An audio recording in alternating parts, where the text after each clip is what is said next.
Hello and welcome to the Romance Track here at Continual. I'm your host, Gail Z Martin, and today we are talking about winter romance. What's so romantic about winter? Why do we love to see couples fall in love when the snow is falling and it's downright cold outside?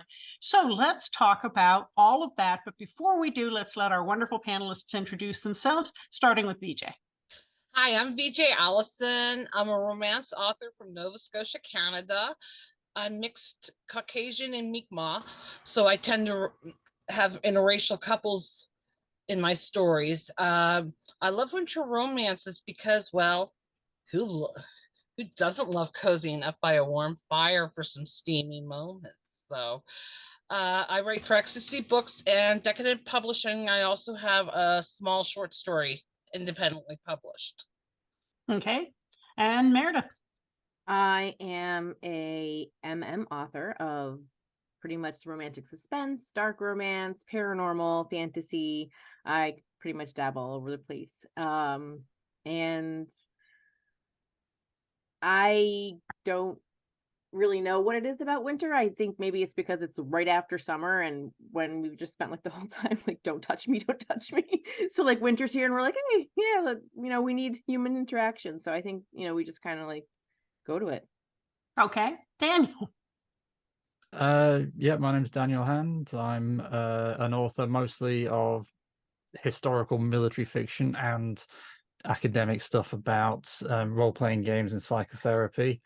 I'm a therapist by training, and I've got a YouTube channel all about writing stories and asking your clients how they feel whilst they're killing dragons. I have written some romance actually historically, so just for the viewers to know, I signed up for the wrong panel. I thought I was talking about Highlander today. I thought it was going to be all about cutting people's heads off and saying there can be only one. I have written some romance, and oddly enough, the bane of my writing life for about a decade has been a winter romance story, which I start every year around about Christmas, New Year's time. Every year after a couple of months of going, no, this is rubbish, get rid of it, no, it just the cycle restarts next Christmas. So yeah, I understand. Be gentle. Okay. We'll try. And I'm Gail Z Martin, and Morgan Brice. As Gail, I write epic and urban fantasy. As Morgan, I write male paranormal romance. I have several books that are set in the winter because there's just the seasons drive a lot of the plot. So there are things that can happen in the winter that aren't going to happen in the summer, and you can use that in your plot and in your romance to develop the relationships, like those wonderful places where people get snowed in a cabin and there's usually only one bed, hijinks ensue.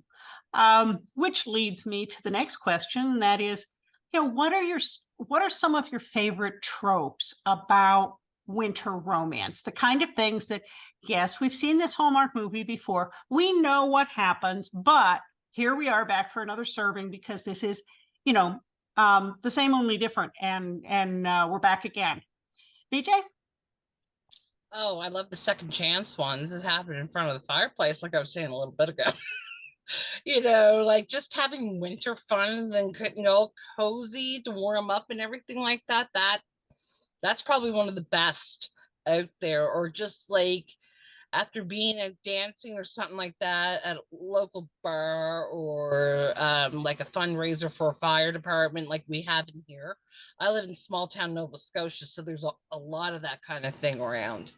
Something like that, and then going home and then just like having maybe a glass of wine in front of the fireplace, whether it's like a real fireplace or one of the gas ones, doesn't matter, or just something along those lines, like, or all cozied up and everything. I don't know. It's just so appealing to me in certain ways. Okay. Davidson. I definitely think I flock more toward like the found family ones. I have a soft spot in my heart for the person who's like all alone every holiday, and just somebody kind of like comes into their life and like rescues them and gives them all that happiness. And I don't know why. I feel like Daniel might actually be able to diagnose me by the time this is over, because he's talking about he thought people were going to be chopping off people's heads saying there could be only one. And I'm like, I kind of write that. But, All right. but on the softer side, it's definitely the found families. There is no reason that romance can't coexist with chopping off other people's heads. I mean, Yes. great way to come down from all that battle adrenaline. Yeah. So yeah, these do not have to be mutually exclusive. Frankly, that's how I met my wife. Okay. Excellent. Cool. There's a story there, I'm sure. It's funny because I met my husband during a role-playing thing, so that's kind of funny. Daniel, how about you? What are those winter stories that just you never get tired of? Well,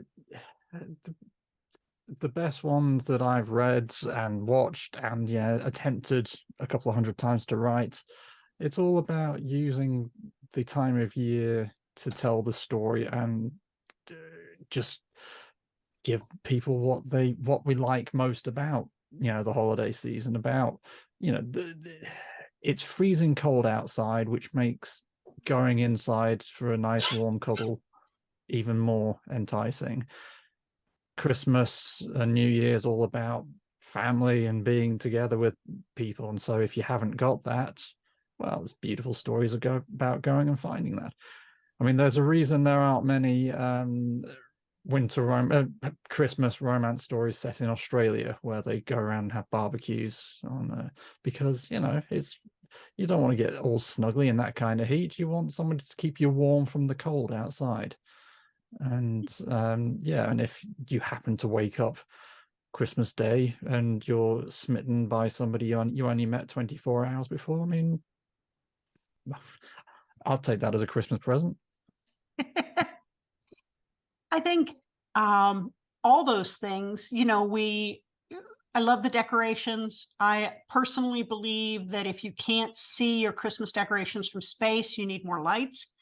So I love all the twinkle and the glow and the glitter. And, this is when people go to craft markets and Christmas markets, and maybe they meet somebody at the hot chocolate stand. I think people. Wait, you have hot chocolate stands? Oh, yeah. So, yeah. We do here in Canada too. Sorry, I carry on, but I just hot chocolate stands. You got. Well, yeah, like if it's at a marketplace and they have stalls that are selling food, there's a stall that sells you overpriced hot chocolate, and if it's cold enough, you're very happy to pony up with a nice hot cup or coffee. Yeah, coffee and tea stands as well. Mm-hmm. Coffee and tea. all those things that are not part of our ordinary existence, like going to the Christmas market, that's only part of one time a year. So there are all these exceptional things that happen around the holidays, and it kind of, I think, creates this sense that anything could happen, that this is a special time where the rules don't exactly apply. Yeah. And that shows up in an awful lot of holiday Christmas stories, whether it's Hallmark Channel or books. There's that little extra about this probably wouldn't have happened in like September, but it's Christmas and the rules can change. Have you ever used something like that, or is there a story that you've read or watched that kind of falls into that trope, VJ? I'm just trying to think. Not in recent memory. I generally avoid Christmas stories, to be honest. Seasonal depression and all. It's a rough time of year for me, but I'm just trying to think. Yeah, the one story I wrote, that's okay to talk about, right? Yeah, absolutely. Well, it Sweet Child of Mine, Feathered Tartan 2. Well, the main characters from Stricken, the couple from Stricken, was expecting to have a nice quiet family time, time with his family who are visiting from Alberta, and all of a sudden she goes into labor because she's pregnant with her first kid.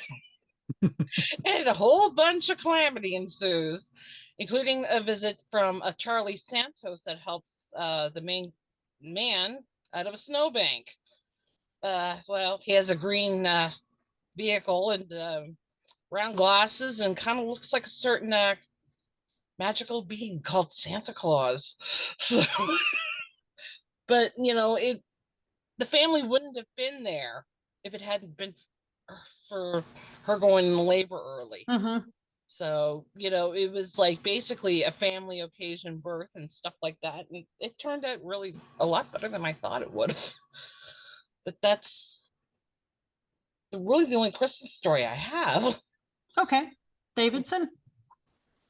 Well, I mean, I always think that there's, Christmas or even just like the holidays, like to like read it or watch something that wouldn't normally happen in every day just around this. I always just kind of say, well, this is like, Christmas magic, because that's BS. Like that'll never happen every time.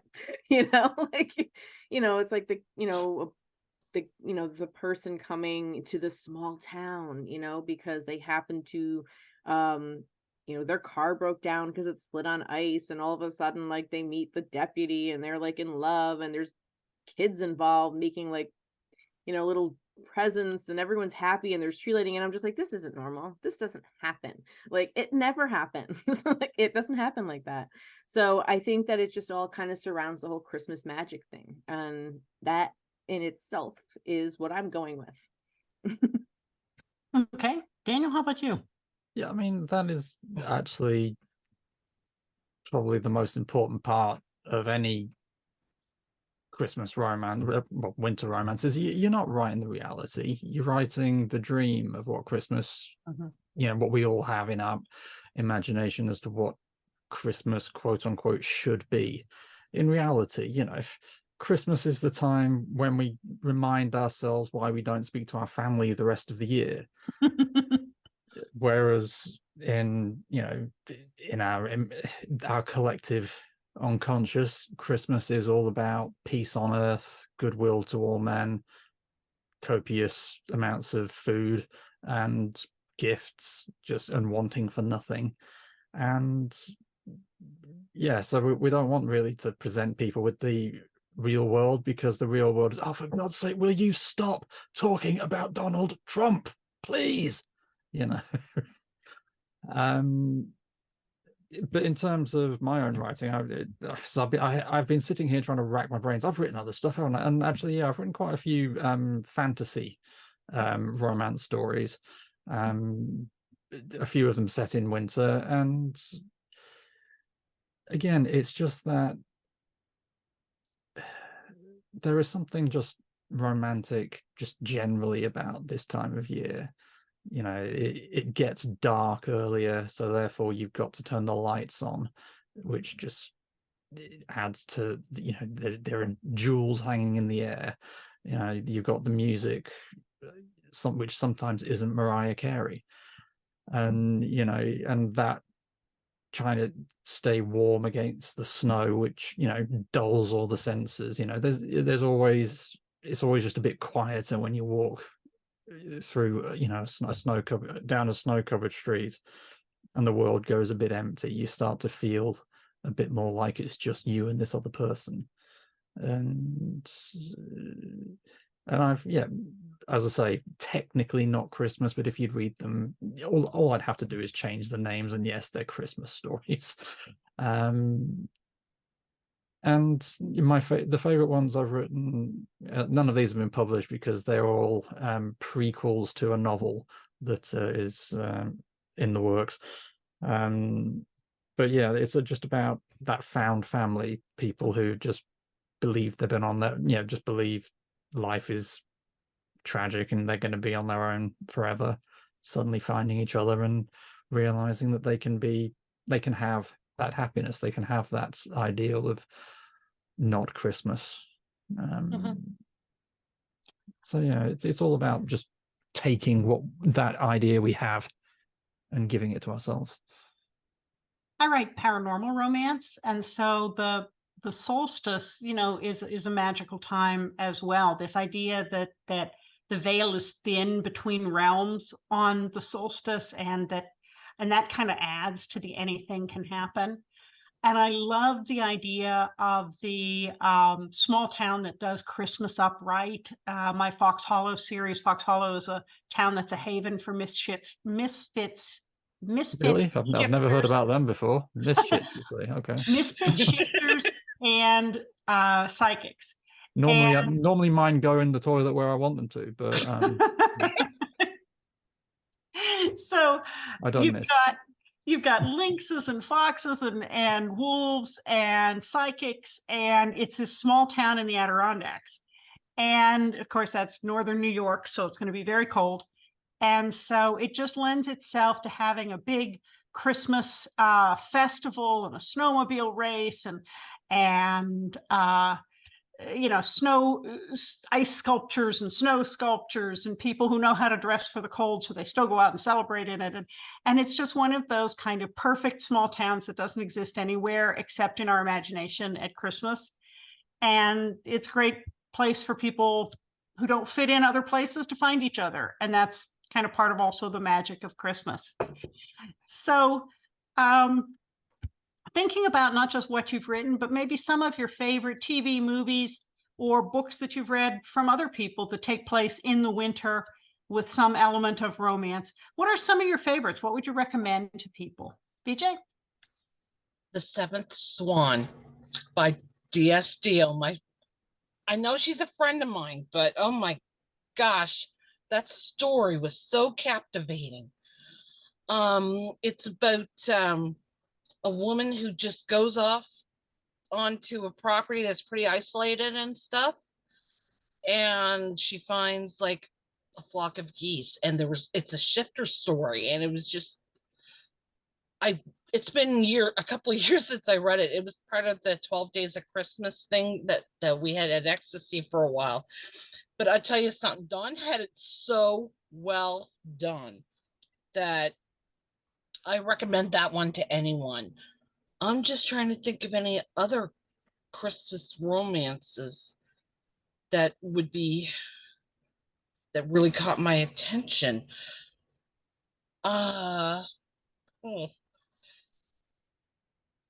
That's the only one that I can remember reading in recent years. Okay. Well, Terrible, terrible. That's okay. Think about it, and we can always come back to you, especially, include TV and movies as well. Davidson? Okay, so every Christmas for the last 4 years, I guess. So NR Walker does the Heartbridge Christmas series, and every year it takes place in Heartbridge. And each year it's a different couple, and it's an ongoing joke at this point with the series because by book 4, the person comes in and it's always somebody coming in, and it was just like, oh, it's so funny how you think you're leaving, because the whole joke is like, no, you're stuck here. Trust me, it's just gonna happen that way. And it's like a different trope, the age gap thing, the found family is another one. And it's one series that I just am so excited every year just to I can't wait. Eli Easton's another one who writes Christmas every year. So I'm always just like, what is she doing this year? So I get all excited. I'm talking about the non-violent books because there are violent holiday ones. I'm not gonna talk about those. But as far as movies goes, this time of year, I actually don't flock to the Hallmark Channel. I more kind of stick with like Die Hard and Home Alone and the classic kind of stuff, because it's just, I like Die Hard's a romance movie. It's a And romance. it's a Christmas it's movie. also Yeah, a Christmas both of those, movie. yeah. And it's everything. It's pretty much everything you could ever hope for in a movie. Like if you're looking for it, it's there. So Die Hard is like the everything movie. Yep. But yeah, so I mean that's definitely it. I kind of flock more toward the movies and like the TV shows, the Hallmark and stuff. I just can't. I tried a few times with Hallmark and I got angry. I'm like, trees don't look like that. I just couldn't do it. I love the meme that went around that said, all right, girls, be careful if you go home to your hometown, because no matter how successful you've been in the big city, there's going to be some flannel clad guy that you went to high school with who is going to steal your heart away. And now you're going to stay in the small town. I'm still in my hometown. That's the problem. It was all that flannel. You couldn't leave. Exactly. Daniel, how about you? You have some favorite holiday books, movies, or TV shows?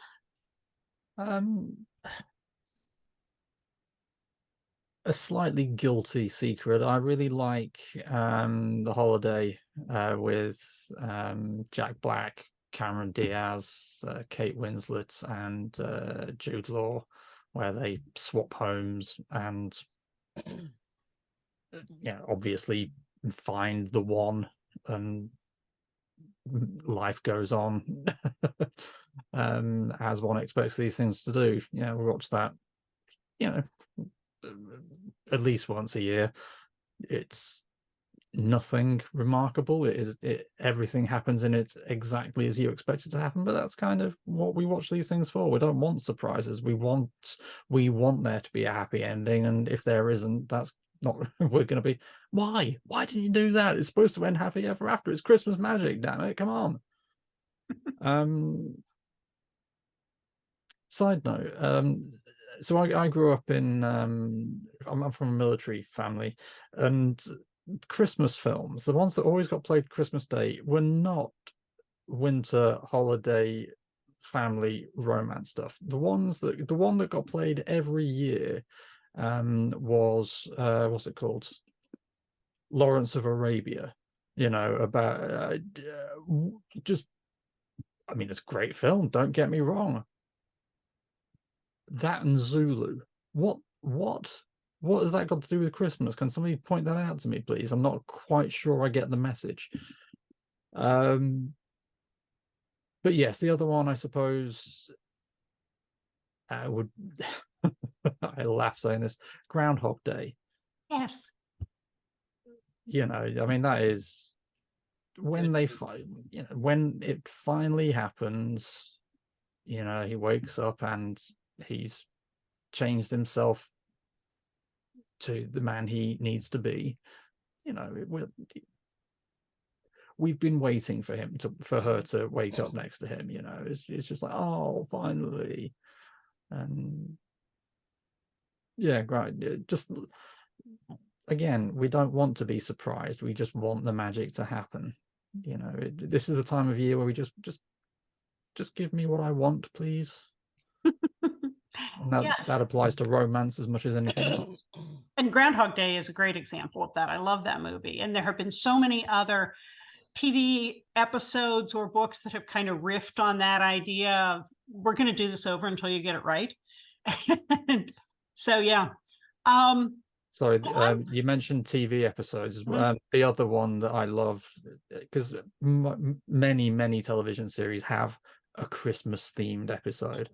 I love the Brooklyn Nine-Nine ones. I mean, I love Brooklyn Nine-Nine anyway, but they're Christmas episodes, like their Halloween episodes. They're just, they're beautiful and squishy and comforting and just lovely. And I like the ER ones myself. There, I found one. I'm going to maintain that It's a Wonderful Life is also a romance, because at the heart of it, Jimmy Stewart and his wife fall in love, and she supports him throughout all this craziness and makes the best of it, even when they move into the ramshackle house. And it's so there's a love story at the base of that movie, even though we don't usually think of it as a romance. One of my favorites is Last Holiday with Queen Latifah. She's a retail clerk. She's got a crush on her manager, but she's never gonna get the courage up to make a move. And she's kind of wasting away in this dead-end job, but she's very good at her job, but she's very risk averse. She saved up all this money for a rainy day, but she's not really happy because she hasn't, she just stays in her little apartment. And then she gets told that she only has a couple of months to live. And she says, well, to heck with this, I'm blowing it all. I'm gonna do everything I haven't done. I'm gonna go skydiving, and I'm gonna go to Vegas, and I'm gonna just blow all the money, because what am I saving it for? And she comes out of her shell and she starts dressing tremendously, and she does all these daring things because she figures she has nothing to lose. And her crush finds out that she has a crush on him, and he's actually had a crush on her and been too shy. And then it turns out, of course, she's not going to die. The diagnosis was wrong, and they end up together. But it's just such a wonderful story about living life in the moment and then finding things you didn't expect on Christmas. And so it's I love that one because it just has so much humor and heart to it. So what are your favorite things about whatever winter holiday you celebrate? You know, is it the tree? Is it the lights? Is it the candles? Is it the cookies? You know, what is your favorite thing that makes you go, oh, when it comes to winter holidays? VJ? My child, he's 19 years old, but he's special needs, ADHD, autism. And being neurodivergent myself, I fully get his excitement over certain things.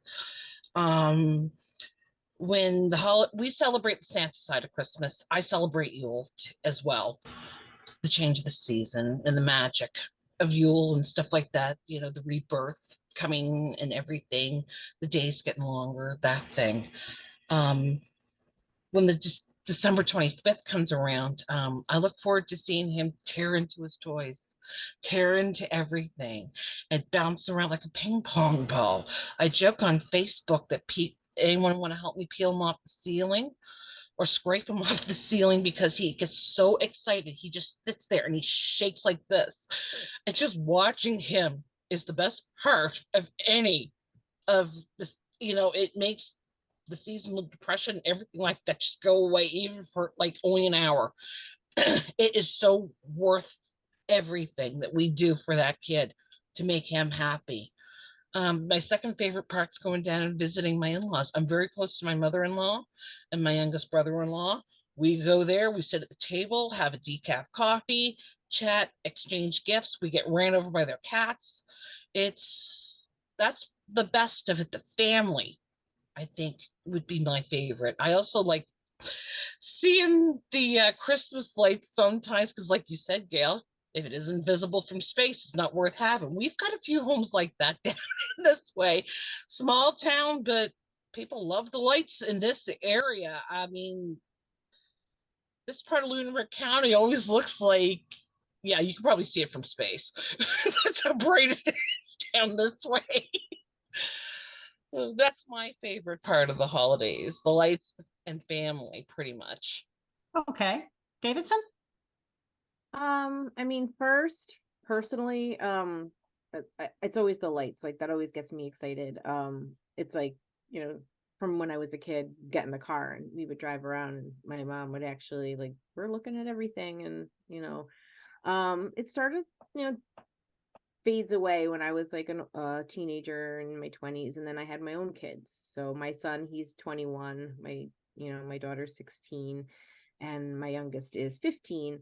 And I think every year something new became my favorite thing. As they got older, their excitement shifted, so my kind of excitement ended up shifting to them, because I'm like, I experienced all of this at their age, and to see what their kind of excitement is becomes mine. Like, one will be like baking, and the other one will be like, my son is huge with the lights and decorating, and you know, I got the baker, you know, all that stuff. So I mean, personally for me, it's the lights, but as a bigger thing, it's their excitement. What their favorite thing just is my favorite thing in that exact moment. It's just like, yes, that's my favorite thing right there. I love cookies, you know. And then it's like, no, it's, you know, it's sitting at you're watching the movies together. I'm like, no, this is my favorite thing. So it's really basically whatever in the moment. I'm not a very decisive person, I guess. But I literally am that person that I get more joy out of other people's joy, that it becomes my joy. So I think that would just really be it. Okay. How about you, Daniel? Oddly enough, I was writing about this in my newsletter that's coming out at some point. I have a schedule, honest, I'm organized. I love the music this time of year. I mean, I'm a big music person. I've got music pretty much round the clock, apart from when I'm sitting with clients. And yeah, just the Christmas music. There are some songs you save just for this time of year. You know, they're okay, yeah, it's partly because they're about Christmas, but you don't want to ruin it. You just no, I'm just leaving it until the right time of year. I really like, you know, the slow melancholy songs that come out of Christmas that just, you know, they just bring out the romance and beauty of the season. But also I like the subversive ones which make fun of it, like the Kinks. They've got a song about Santa Claus getting mugged, and you know, the Killers, Don't Shoot Me, Santa Claus. And what's the Irish? Dropkick Murphys, where any Christmas song that has the line talking about a dog, he defiled my teddy bear and left me the mess. That is going straight on my my Christmas list. I think I've broken VJ. I'm sorry, that just hit me funny.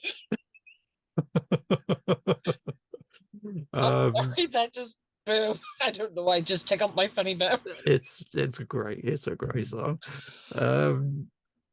But yeah, and I use music a lot in my writing, and oddly enough, this piece that's been the bane of my existence for the past X winters was inspired by a piece of music, and I think that's probably part of why I'm finding it so difficult to get off the ground. Yeah, I love the music at this time of year, and it's not really Christmas until you hear certain pieces of music, and I do tend to show that in my writing as much as anything else. No, I totally agree with everything. For many years, until we lost my in-laws, they had all the extended family, including my parents, at their house. And so, you know, sometimes it was 30 people. We never did, my husband and I never did grow out of being at the kids' table, because by the time we were old enough to not be at the kids' table, we had kids. So then we were back at the kids' table with the kids. But that's just a wonderful memory. The lights, the music, some of the special food that you only get at Christmas. I love all those things, and I love going to the places that especially put up a light show. A lot of the zoos do that, or some of the historic homes will put up a big light show in the yard that you drive through, and I'm a total sucker for that. I mean, just put me in the car with the radio and let me go through and see all the animated Santa Claus light ups. I'm totally with it. So yeah, those things. And with our own kids, who are now in their mid-20s to early 30s, they show up. We end up with 6 dogs for Christmas, in addition to all the kids and their spouses and significant others. And so watching the dogs have a great time and staying out of their way is one of the fun parts, because they're just ripping all over the place, and it's a lot of fun. So, favorite food and or decoration of the season, VJ? My mom's homemade stuffing. I have to say that. I grew up with that. I still make it to this day, even though I'm not supposed to have a lot of it due to the carbs, being diabetic and everything. But I mean, if I could sneak in even one little tiny serving, just enough for me, I'm happy. My favorite decoration is probably the kaleidoscope lights like that people shine in their houses. We've got one, and it's so pretty. It's just so simple, but it does so much. We're simple but pretty, you know, very understated and everything. And we also got some of those giant candles from the 80s that are about 3 feet high. We inherited them from my husband's grandmother, who passed in 2010. And so they're extra special. I was very close with Nanny, and this time of year we were always at her house, especially like I moved down there with them in 99. My dad died in 97, and I spent Christmas down there with them pretty much from 99 on. And when she died in 2010, it was, well, what are we going to do now? My mother-in-law had gone down there every single Christmas, even after the kids were born. So it was a bit of a jolt, but those candles, I don't care if they never work again or anything like that, they will be. We're not chucking them out. I don't care what my husband says. They're staying. Same with a lot of the ornaments that Nanny gave us. Even if they get broken, we'll just very gently put them away because some of them are like antique. Mhm. So no, we'll never get rid of them. So How they're about you? very special. The sentimental stuff for me. Oh, yes. Absolutely. Davidson? So it's funny because I met my husband about like 23 years ago, and my in-laws are all Canadian, so we don't see them very much. But when my husband and I got married, my mother-in-law handed me a cookbook. And you need to understand, like, it was like when you signed the marriage contract, it was like a contract for the cookbook as well. And it's just like you aren't allowed to have this unless you marry into the family. And I'm not even lying. Like I'm not even exaggerating. I waited until I said I do, and then she handed it over. And then within that is probably my favorite things. That like the Mother Saver casserole for Christmas morning. You make it on Christmas Eve, and then in the morning you put it in the oven, and it's like, how did I ever do Christmas without this?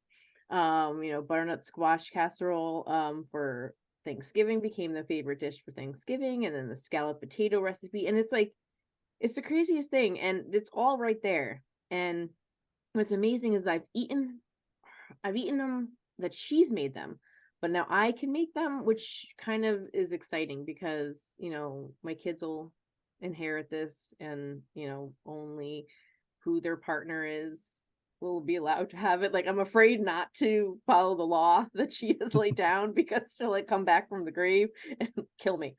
And my favorite ornament is actually one my husband made me.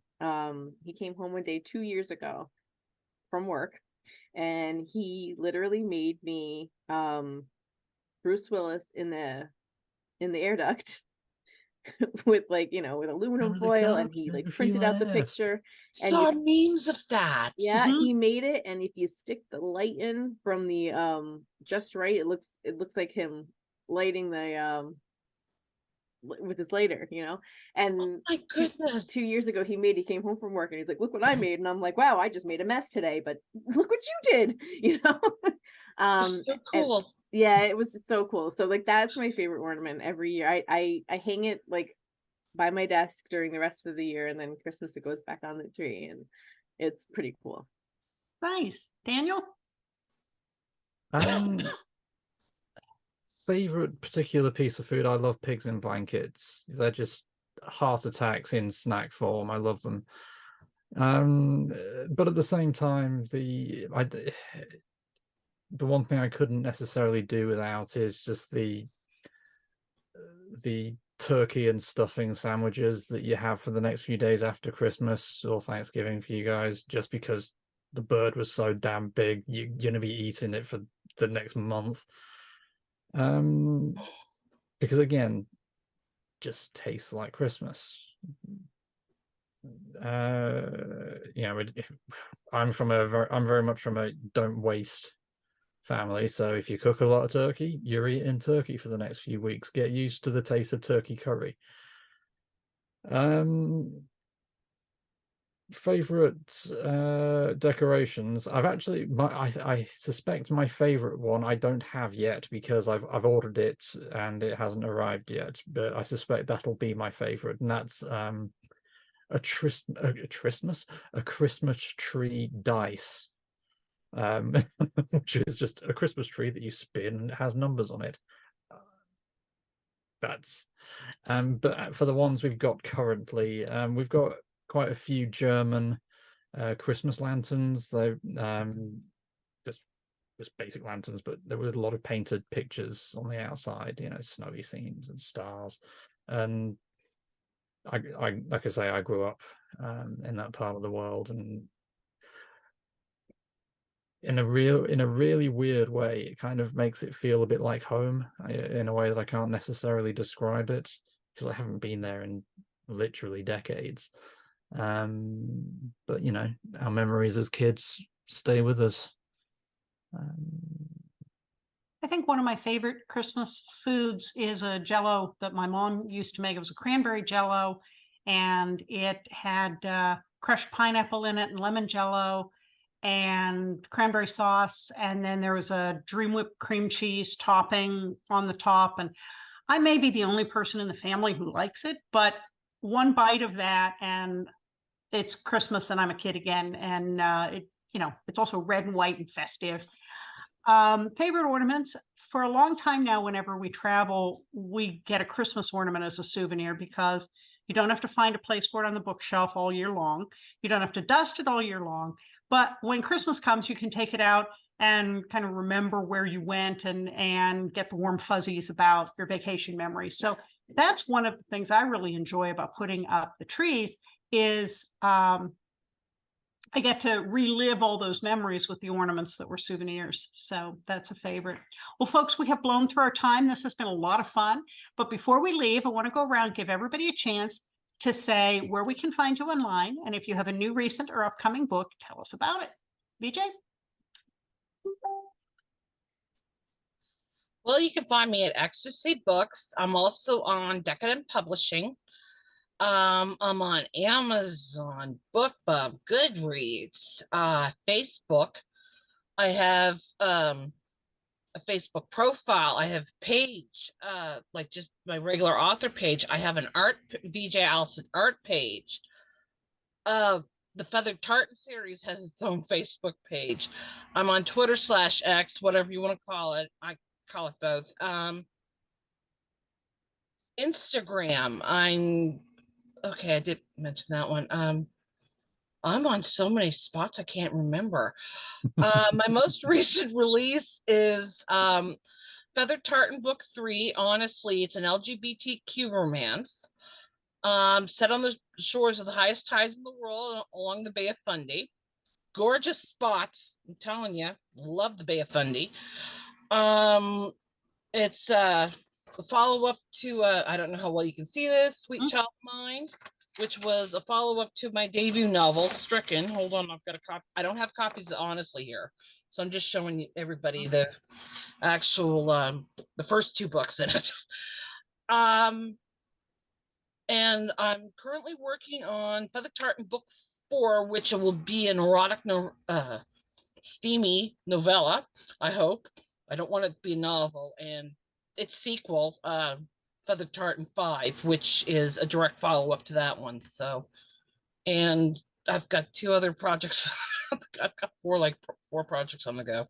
I'm weird. Thanks. Okay. Davidson? So you can pretty much find me davidsonking.com, Davidson King author on any of the social media sites, and I'm pretty much on all of them. So just, you know, good luck. My most recent release actually was an anthology for the Oh Deadly Night charity anthology, where all proceeds go to the It Gets Better Foundation. But before that, I had Sleigh Ride, which, yes, it's literally like sleigh ride, because like I said, dark. Sorry about that. You're not sorry. Don't I'm not apologize sorry for about that. it at all.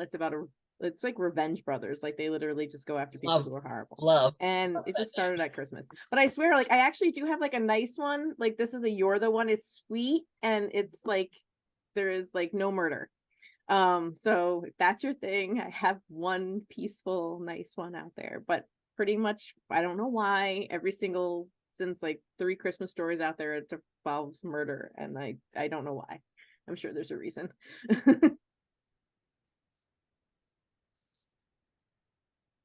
Daniel?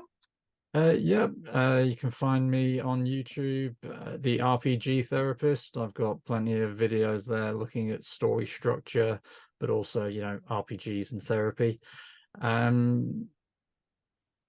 Probably the most recent project actually on the internet, though, is me and some friends have started up the International Writers Fellowship, which throughout November for NaNoWriMo, we did daily live streams. What was I thinking when I agreed to that? What, where we just about writing and do writing sprints and just generally nerd out together. So we're on Twitch and YouTube. I think we're doing it Thursdays and Saturdays now that the madness of Nano is behind us. But yeah, one of our members has just designed our logo. Very good. I'm pretty easy to find at gailzmartin.com, morganbrice.com. I'm on all the social medias under one or both of those names. So if you spell them right, you'll find me. The latest Morgan Brice book is, and there it went right out of my mind, Signs and Wonders, which is coming into a Christmas season. It's in my Witchbane series, but that just came out, and there will be more coming. You can hear my dog in the background. So folks, thank you so much for being here. You've been wonderful, wonderful panelists. And thanks to all of you for watching and listening. There will be more romance coming up on Continual. So we'll see you online.